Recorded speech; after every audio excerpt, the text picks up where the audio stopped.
on va parler de sujets que vous avez voulu aborder aujourd'hui. On va parler notamment de l'accord de principe avec Roberto De Zerbi, l'Italien qui était jusque-là inaccessible pour l'Olympique de Marseille et qui devient une réalité. Alors on attendra lui aussi sa visite médicale et garantie de son arrivée. Mais en fait, on va parler de la façon de s'informer aujourd'hui. Parce que hier matin, encore une fois, il y a eu cet article de l'équipe qui annonçait que Luis Campos pourrait être dans un des projets de rachat de l'AS Monaco. Et ce que beaucoup ont retenu, c'est « Ah, Monaco est racheté par des Saoudiens ». Ce n'était pas du tout le propos de l'article. Et certains, en fait, ont retenu que ces mots-là, parce que certainement qu'ils avaient envie d'entendre ça et me poser la question par rapport à ça. La question de l'Arabie Saoudite qui est intéressée par une opportunité de marché par l'AS Monaco et ses intérêts surtout dans la principauté, on en a parlé dans les premiers fin janvier. J'étais le premier à vous annoncer qu'un prince saoudien allait prendre la parole dans le média carré pour parler de Monaco et de Marseille et de ses envies du royaume concernant ces deux clubs. Puis ensuite, il y a eu l'opportunité de marché de proposer la candidature à Monaco. Il y a moins d'un mois, le prince Albert avait encore que 3 dossiers sur la table et il n'avait toujours pas ouvert ces dossiers pour les éplucher, il en attendait plus. Donc aujourd'hui, on nous dit via Loïc Tanzi du journal L'Équipe qu'il y a en effet dans un des dossiers une proposition saoudienne, et dans cette proposition saoudienne, il y aurait donc Luis Campos, que vous voyez ici, et donc j'en ai fait un article pour entrevue.fr hier matin, qui était visé. Pourquoi pas, ce sont leurs infos, je n'ai même pas été vérifier, chercher si c'est la réalité. Le truc, c'est que c'est devenu aussi un feuilleton, et en fait, vous perdez là-dedans. Il y a plusieurs offres de rachat. Il y a eu, en effet, comme on l'a expliqué, dans le Dash Foot, en février, en mars, en avril, une opportunité de marché pour l'Arabie Saoudite, de placer un prince. Mais pourquoi? On le rappelle, l'AS Monaco, quand vous achetez, vous possédez 66% des parts. C'est ce qu'a fait fin 2011 Rybolovlev. Avec les succès qu'on connaît, il a ramené Monaco en première division.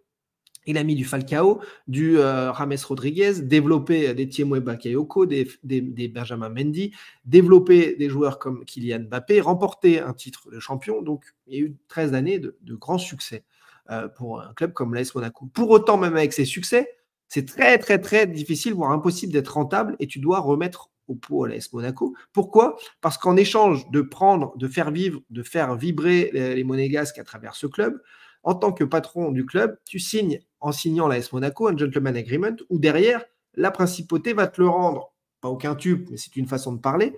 Ce que tu investis dans l'AS Monaco à perte. Et donc, sur d'autres deals, etc., etc. Donc, c'est tout ce que j'explique facilement dans cet article.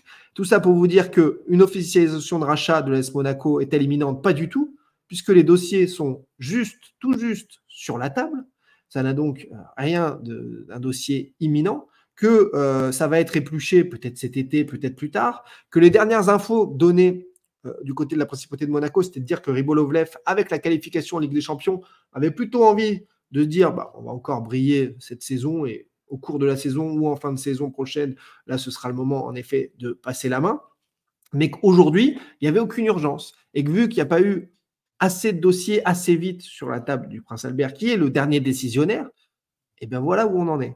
Donc quand vous venez en disant tu vois c'est racheté par les Saoudiens, non, vous êtes complètement à côté, vous n'avez pas du tout retenu l'info donnée par l'équipe qui est seulement dans un des projets sur la table. Il y a un projet saoudien avec un prince, ce qui n'est absolument pas le PIF ni des sociétés saoudiennes, mais un prince qui, lui, ferait de Campos le président. Voilà, c'est tout. C'est tout ce qu'il y a à retenir concernant cet accord. En revanche, concernant l'Olympique de Marseille, il y a bien des choses qui ont bougé, et on s'attendait à ce que ça bouge, mais le club, qui d'habitude communique sur des choses réelles, faites et bouclées, a communiqué donc hier soir tard vers 22h50, donc curieux, un lundi soir, juste pile à la fin des matchs internationaux de l'Euro, avec ce communiqué pour dire en 3 lignes, l'OM annonce avoir trouvé un accord de principe avec Roberto De Zerbi. Le club travaille actuellement avec l'ensemble des parties prenantes pour formaliser l'arrivée de l'entraîneur italien ainsi que son staff sur le banc de l'OM pour préparer sa venue lors des prochains jours. L'OM, qui devait reprendre l'entraînement lundi prochain ou mardi prochain, a repoussé de quelques jours. Ce n'est absolument pas un problème. Pourquoi? Parce que le championnat reprend le 17 août. L'OM n'a qu'un match par semaine.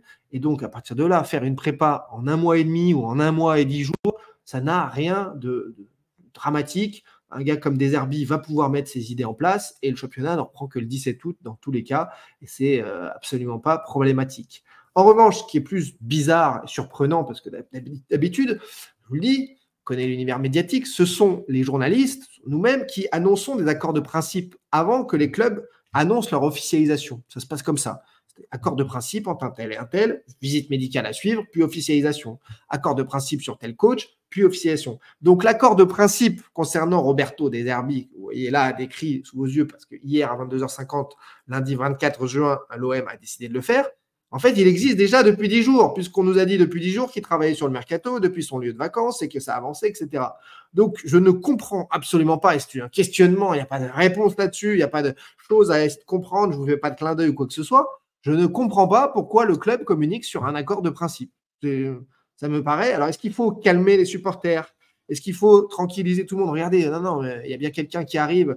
Arrêtez, des arbitres. Regardez, on a lancé le truc. Je ne comprends absolument pas. Est-ce qu'il faut rassurer les investisseurs potentiels, les diffuseurs potentiels pour les droits télé et que la Brune leur a dit annoncer un coach là parce que là l'OM sans coach, le niveau du championnat, Paris qui n'a plus aucune star et moi mes droits télé je fais comment? Donc aidez-moi à vendre la Ligue 1.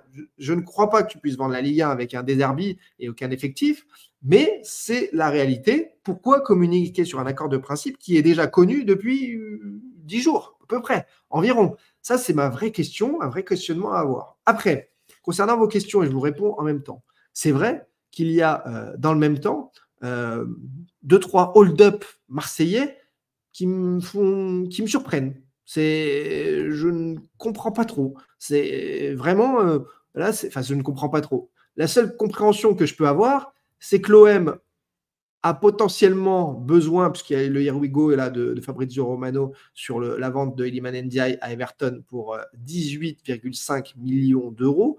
L'OM qui rentre quasiment dans ses frais pour un jeune joueur qui avait été signé pour 5 ans l'été dernier, qui repart pour très cher à Everton après avoir fait une saison cata, voilà, de la vie de tout le monde. L'OM qui, depuis l'arrivée de Longoria et bien avant, depuis donc 3, 4, 5, 6, 7 saisons, n'arrive pas à vendre de joueurs, ni valoriser personne, a réussi en 6 mois à vendre Renan Lodi en Arabie Saoudite pour 20 bars pour un latéral gauche, finito. Voilà, finito parce que ça reste un bon joueur, mais 20 millions d'euros pour tel joueur, un latéral gauche, tout le monde avait compris que c'était surpayé. Là, Everton, club en difficulté en Angleterre, qui se paye avant le 30 juin, Iliman Ndiaye à 18,5. On a le Génois qui fait une fleur à l'Olympique de Marseille d'acheter Vitinha pour 16 ou 18 millions quand il a été acheté 25 par l'OM un an avant. L'OM qui limite la casse aussi complètement. Je me pose la question, vu, comme je vous l'ai expliqué pour les mercatos, que le 30 juin sert aux fins de saison comptable uniquement à boucler financièrement voilà, le plan comptable. Je me pose la question de comment c'est possible que l'OM, qui n'arrivait absolument pas à vendre en 3 mois de mercato, puisse vendre autant de joueurs si vite. Est-ce qu'il y a des impératifs par rapport au rachat qu'on connaît tous, etc., etc. Enfin, tous, non, il y en a qui ne veulent pas le voir, mais en tout cas que je connais, alors on va le dire à titre personnel. Est-ce que c'est ça qui fait qu'on veut équilibrer des comptes ou plutôt en mettre dans la poche avant de partir? Je n'en ai aucune idée. Mais il y a un truc qui ne va pas par rapport aux années précédentes concernant ces ventes, de joueurs qui ne sont absolument pas meilleurs que ceux qui n'ont pas pu être vendus précédemment. Et en plus de ça, alors là, ce n'est pas fait, mais on nous dit Mbemba, 30 millions d'euros en Arabie Saoudite. Comment un défenseur central qui reste si peu de contrats peut être vendu 30 millions d'euros en Arabie Saoudite? On nous parle de Verretou au Qatar. Ça me paraît être un tour de magie. Gigot, bon, en Turquie, là pour le coup, c'est ni un des plus gros salaires, ni une vente record, mais pourquoi pas, tu allèges l'effectif et tu allèges donc la masse salariale. Je n'ai aucune explication puisque Franck McCourt a dû remettre au pot auprès de la DNCG, on nous a dit 70 millions d'euros. Est-ce que du coup, cet argent-là lui permet d'avoir moins que les 70 millions d'euros à mettre d'ici au 30 juin et de partir tranquille, j'en ai pas d'idée puisque je ne rentre pas dans ces détails économiques. C'est une question que je me pose par rapport à tout ce qui se passe. On nous a fait avaler n'importe quoi au sujet de Fonseca, la prise de contact avec Conceição qui était devenu il reste plus que quelques détails avant sa signature, puis des Herbies où tous les jours ça a été d'ici 24 heures, 48 heures, ils officialisent rien du tout. Et hier soir, finalement, on est en accord de principe. Donc le bazar total continue. C'est lunaire. Voilà la situation. L'OM, la grande et bonne nouvelle, c'est que l'OM s'apprête quand même, d'après ce qu'on comprend, l'accord de principe mène quand même normalement à une officialisation, à faire venir sur son banc un entraîneur italien au pédigré énorme qui n'a rien à faire sur le banc de l'Olympique de Marseille, qui ne joue pas de Coupe d'Europe, qui perd entre 50 et 70 millions d'euros par an sur les 7 dernières années, qui n'a pas de directeur général, qui n'a plus de directeur de la stratégie, qui n'a pas de directeur financier. Bon, bah, tant mieux. Mais De Zerbi, avec ce qu'il demande à chaque fois en exigence, en termes de résultats, d'ambition, de joueurs, de mercato, expliquez-moi comment ça se passe. Je ne suis pas aujourd'hui à ce point à pouvoir révéler des choses, des secrets des dieux pour comprendre ce qui se passe en dehors d'une officialisation qui doit arriver pour beaucoup de personnalités politiques, de personnalités des affaires, de personnalités de salariés, de gens de mairie, etc., de gens très haut placés aussi dans différents pays. Donc, on attend tous enfin une issue à un sketch total, à un truc qui est devenu insupportable, partant de bazar économique, de bazar sportif. Là, que l'OM se mette à vendre vite et bien, mais c'est génial. Mais pourquoi ce n'était pas possible avant? Et là, en ce mois de juin, ça devient possible. Voilà. Et avec un coach en plus qui avait une clause de cession à 6 millions d'euros, ça doit être le seul club cet été qui a payé une telle clause pour acquérir son coach. C'est incroyable. C'est incroyable. Donc ici, Thierry Cipriano, puisque tu découvres l'émission, tu sauras qu'on ne parle pas de vente sans arrêt, justement. Le sujet, j'ai déjà tout révélé, tout donné en détail, tout est dispo, donc il n'y a pas besoin d'en reparler. En revanche, on pose des questions, on essaie d'alerter, on essaie de vous dire le jour J, dès le départ, que Conceição, il ne fallait pas rêver, il n'y avait pas de Conceição, et tant mieux, ça a été du coup réussi. Mais il faut arrêter de venir poser des questions quand tout a déjà été dit. En revanche, il faut se poser des questions sur ce qui se passe, encore une fois. Un club avec un propriétaire qui a ouvert l'entreprise McCourt Europe, qui n'est même pas celle tout en haut de la pyramide, un pacte d'associés. Un club qui n'a plus de directeur général, plus de directeur financier, qui va fonctionner avec 3 directeurs sportifs, Longoria, Benatia et donc Rossi, sous peu, puisque De Zerbi arrive avec un staff pléthorique, pareil, entre ses salaires plus le staff pléthorique. Dites-moi à quel moment le club peut se permettre ça, après les années qui viennent de vivre, après les pertes structurelles du club. Je vous laisse répondre à tout ça. Voilà. Et il est 14h29. Les arrêts de jeu de 29 minutes, c'est bien trop long pour un match de foot, mais pour le Dash Foot, c'est régalade. Mais j'espère avoir pu vous aiguiller, répondre à vos questions sur ces sujets-là. On va prendre vos commentaires, bien entendu, et boucler l'émission là-dessus pour se donner rendez-vous demain, débriefer le match de l'équipe de France, jeudi, se faire l'analyse des 8e de finale de l'Euro, puis on verra si on se retrouve vendredi aussi, si besoin est. Voilà. Machine Head qui nous dit on est passé de Zidane à Conceição à De Zerbi. Alors je ne sais pas d'où tu es passé de Zidane. Zidane a été annoncé fin septembre en tant que manager général par Bruno Blanza de France Bleu Provence. Ensuite, il n'y a plus de sujet Zinedine Zidane depuis cette annonce de France Bleu Provence. Et c'était pour être manager général, non pas entraîneur. Conceição, dès le premier jour, je t'ai dit qu'il n'y avait pas de Conceição ni de Fonseca. Et De Zerbi, jamais l'OM n'a eu un coach du niveau et du niveau de salaire et du niveau de staff, etc. de De Zerbi depuis toujours. Alors, ça ne veut pas dire que Deschamps, qui a été champion il y a 15 ans, Rudy Garcia, qui est le seul entraîneur avec Deschamps à être resté plus de 2 saisons depuis 20 ans, c'est ça, quelque chose comme ça, ça ne permet pas de réussir. Et ça ne veut pas dire que De Zerbi va réussir. Mais vu les exigences de vie sportive qu'a De Zerbi, oui, il y a un truc très bizarre. En revanche, sache-le, une bonne fois pour toutes, il n'y a pas de Saoudien tant qu'il n'y a pas d'officialisation. Donc, arrêtez à tout mélanger. Mais quand je vois les mélanges, c'est pour ça que j'ai fait le point sur l'AS Monaco aussi précisément là en tout début d'intervention, quand je vois les mélanges qu'il y a à tout bout de champ, bon au moins, voilà, c'était l'objectif d'être carré sur tout ça. Les amis, qu'est-ce qu'on a d'autre? Avec toutes les ventes de joueurs, Gouzou qui nous dit: penses-tu que l'OM peut rêver un mercato de folie? Car là, on n'a plus grand monde, on peut faire une équipe de five. Non, les ventes de joueurs actuelles permettent juste, avant le 30 juin, de diminuer les pertes, le déficit structurel et annuel énorme, qui était à 70 millions d'euros d'après certains environ, pour Franck McCourt. Pour l'instant, c'est tout.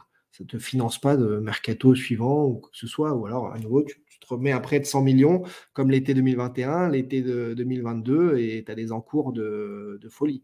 Voilà. L'OM, en tout cas, n'a jamais été aussi attirant qu'après une saison catastrophique et une saison à venir sans Coupe d'Europe. C'est pas commun quand même. Et toujours pas de droit télé. On le rappelle, je l'avais fait le point dans l'émission tout à l'heure et Fred a tout à fait raison, il n'y a pas de droit télé. Donc, tu es sur le seul club qui a pu se payer Lilian Brassier 10 millions et un coach à 6 millions, hors salaire, etc., plus le staff, alors que tous les autres clubs ont 40 à 60% de leur budget, et l'OM c'est pareil, qui est avec un point d'interrogation stand-by, on ne sait pas combien il y aura. C'est quand même quelque chose qui est... Donc, ça veut dire que ta priorité, sachant que tu ne connais pas les montants de droits télé et les revenus que tu vas avoir la saison prochaine, toi, c'est de prendre un défenseur central à 10 millions d'euros. C'est une curiosité. C'est une curiosité. Non, j'ai bien eu des infos là-dessus, mais je n'en parle pas tant que je n'ai pas de. Tant que déjà il n'y a pas d'officialisation, parce que ça ne sert à rien, et que je n'ai pas de certitude là-dessus. Désolé Thibaut, dit Francky Foot est déjà passé en live sur ta chaîne. Oui, il est passé il n'y a pas longtemps, il est venu discuter tranquillement, il était fatigué de devoir attendre une vente, et il paraissait très fatigué de tout ça, voilà, en tant que supporter. Qu'est-ce qu'on a d'autre? Allez, les Bleus, c'est le flou total en fait. Oui, c'est un bazar qui est colossal, et qui est généré par la situation à tout niveau, et sauf qu'il peut de la direction, et financier, et là sportif, etc. Toujours rien pour les maillots de l'OM. Il y a déjà plusieurs semaines, plusieurs mois qu'on vous les a dévoilés. Ils sont dispo sur Global Selling, mais il n'y a rien d'officialisé par le club ou de mise en vente publiquement encore par le club. Faburel qui me demande si moi j'ai pas été surpris que ce soit sinon cette vente. Si, les acteurs du dossier ont été surpris. Alors plus ensuite en 2022-23, mais à la base 2021, personne ne s'attendait à ce que ça dure, ça traîne autant en longueur, avec autant d'aléas politiques, géopolitiques, économiques, financiers. Ça, c'est clair et net. On a d'autres questions. Zidane, c'est De Zerbi compatible? Zidane a toujours aimé le football italien. Je ne suis pas sûr que Zinedine Zidane n'apprécie pas un coach comme Roberto De Zerbi. Ça m'étonnerait que Zizou puisse dire du mal de De Zerbi. Akash, avec tout le respect que j'ai pour toi, c'est pas parce qu'il a coaché à Sassuolo et Brighton que c'est pas Guardiola. Va justement, très bonne référence, va lire ce que dit ou écouter ce que dit Pep Guardiola de Roberto De Zerbi, et tu pourras revenir nous voir et tu verras que tu feras ton mea culpa. Erclava qui nous dit: tu disais que c'est Saladin voulait créer un effet de surprise, c'est plus crédible? Ah bah si, là, il est total, entre les déclats de McCourt du début du mois de juin ou fin mai, là, les déclats de McCourt, la situation de bazar total, là c'est plus un feu d'artifice, c'est un tsunami médiatique qui nous attend si ça doit arriver. Et tant mieux si ça doit arriver. Le 30, est-ce que tu fais une émission? Le 30, c'est quand? Je ne sais pas quand est-ce que c'est, le 30. On est demain à 26, 27, 28, 29, 30. Non, dimanche, non, on ne fera pas d'émission dimanche. Il n'y a pas d'émission dimanche. De toute façon, l'actualité, je ne pense pas qu'elle se bouscule un dimanche. J'irai faire un footing si tu veux, David Roussel, faire un dimanche. Mais non, pas d'émission. Je travaille assez comme ça. The DZ qui s'est jamais montré en 4 ans, qui n'est jamais venu nous voir, ni jamais posé de questions, ni enquêté bien sûr sur le sujet, mais qui peut se permettre de faire la morale, qui nous dit: c'est toi qui mélanges tout. Oui, c'est vrai que ça se saurait si je mélangeais tout sur le sujet quand même. C'est ta spécialité pour embrouiller les gens. Alors, encore une fois, je n'embrouille personne puisque ce n'est pas le sujet que j'aborde dans l'émission. C'est toi qui as besoin, parce que tu es perdu, de venir t'informer dans cette émission ici, et tu viens le faire. Si tu as autre chose de mieux à faire, mais vis ta vie. Va faire une pétanque, va te faire un petit barbecue, va manger des bonbons, et détends-toi en fait. Nous, on n'a aucune volonté d'embrouiller qui que ce soit. L'OM embrouille assez tout seul ses supporters avec la situation actuelle à tout niveau. C'est tout. Voilà. Donc après, si tu n'as pas envie d'être éclairé, si tu veux garder tes œillères, tu les gardes. Si tu ne veux pas en 4 ans intervenir une seule fois en direct en visio pour poser les bases, expliquer les choses, parler entre adultes, tu as le droit. Mais évite, on range tes phrases là comme si sorties de nulle part, parce que en effet, il y a des gens qui travaillent ici et des gens qui sont sérieux. Voilà. Lila Phoenix qui nous dit c'est faux, on a passé la DNCG et McCourt a injecté 70 millions. La DNCG, ce sont des garanties, Lila, que tu donnes.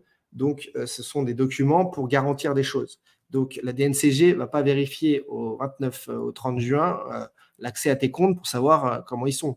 On veut des garanties. Donc, la DNCG a en effet certainement dit à McCourt il manque 70 millions là, sur la saison au 30 juin. Il a dit ok, vous inquiétez pas, ils y seront. Il a dû mettre 70, mais si lui, il peut récupérer sur 2-3 ventes de joueurs de 20-30 pour diminuer ce qu'il a remis en fin de saison, il faut le faire. Il faut le faire avant le 30 juin. Si tu annonces avant une officialisation de session, autant te dire que vendre les joueurs à ces prix-là, et comme Vitinha, comme Iliman Ndiaye et tout, tu peux t'arrêter, ça n'arrivera pas. Donc ça peut être une raison de l'attendre jusqu'au bout du bout. Mais on verra et on analysera ça la semaine prochaine ensemble sans aucun problème et on ira à la pêche aux infos savoir ce qui se passe. Parce que si en effet, il n'y a toujours rien, je le répète, et ce sera le mot de la fin et on s'en reparle demain dans l'émission avec plaisir, c'est un cataclysme pour le club, c'est un cataclysme pour le foot français. Et le foot français qui allait jusque-là la droit dans le mur sans droit télé, sans un OM fort, le foot français repart sans un PSG fort puisqu'il n'y a plus de stars, Neymar, Messi et Mbappé sont partis. Le foot français, qui, je le disais depuis des semaines, coule comme le Titanic, sera, ça y est, au 3, 4, 5 juillet, s'il ne se passe rien d'ici 8 jours, là, au fond de l'eau, tout simplement au fond de l'eau. Et là, qui va vouloir regarder ce foot français? Qui va vouloir suivre ce foot français? Mais personne. Les diffuseurs ne sont pas fous. Donc, il faut attendre tranquillement, voir ce qui peut se passer, et on verra. Et bien sûr que des sources pourront être révélées, celles pour qui, on va dire, le danger professionnel n'est pas le plus dur, mais il n'y a aucun souci. De toute façon, tout sera détaillé, mais tous les éléments qu'il y a, juridiques, mis en place, spécifiques, amènent vers, de toute façon, une officialisation de cession. Il n'y a pas de doute là-dessus sur l'issue. Et les repreneurs continuent à confirmer que ce sont bien eux et qu'ils arrivent. Donc, à partir de là, voilà. Donc, les Saoudiens seraient responsables de ce cataclysme. En quoi ils seraient responsables? Pas du tout. C'est les propriétaires actuels des clubs actuels qui gèrent leur club actuellement qui sont responsables, pas ceux qui peuvent potentiellement arriver et qui ont d'autres impératifs et d'autres objectifs. Est-ce que tu regardais la saison dernière que pour Mbappé? En grande partie parce qu'il y avait des stars, ouais, et il pouvait se passer des choses en Ligue 1, mais déjà la Ligue 1 l'an dernier n'était pas dingue, n'était pas très intéressante, non. Mais la lutte pour le podium, des choses comme ça pouvaient être intéressantes. Le cataclysme, le marasme lyonnais et marseillais la saison dernière pouvait être intéressant. Maintenant, 2 saisons de suite, le marasme de grands clubs français, c'est pas très intéressant. Et surtout, l'an dernier, tu ne renégociais pas des droits télé. Il n'y avait pas de droits télé. Donc, que la saison d'avant soit plus intéressante que la saison d'après, c'est pas grave. Mais là, quand tu arrives avec une saison sans attrait, rien, où Lille et Brest, sans offense, vont jouer la Ligue des Champions, plus Monaco, qui est le club le plus populaire, sans parler de Paris, tu vois, bah oui, au niveau des droits télé, au niveau de l'attrait, il manque quelque chose. Il manque quelque chose. Donc, c'est hyper important de relancer la machine du championnat de France. Voilà, c'est comme ça. En tout cas, on peut se reparler de tout ça très tranquillement demain et j'essaierai d'être encore plus à l'heure pour faire encore une plus grande émission. Là, j'ai un rendez-vous bientôt. Ça fait 2 heures d'émission en plus aujourd'hui. On a quand même fait le job. Mais je vous mettrai l'extrait là de tout ce récap de l'actualité pour ceux qui se plantent aussi vis-à-vis de l'AS Monaco, etc. en vidéo YouTube. Merci en tout cas. Prenez soin de vous et à demain en très grande forme. Crimi, Mister Livier.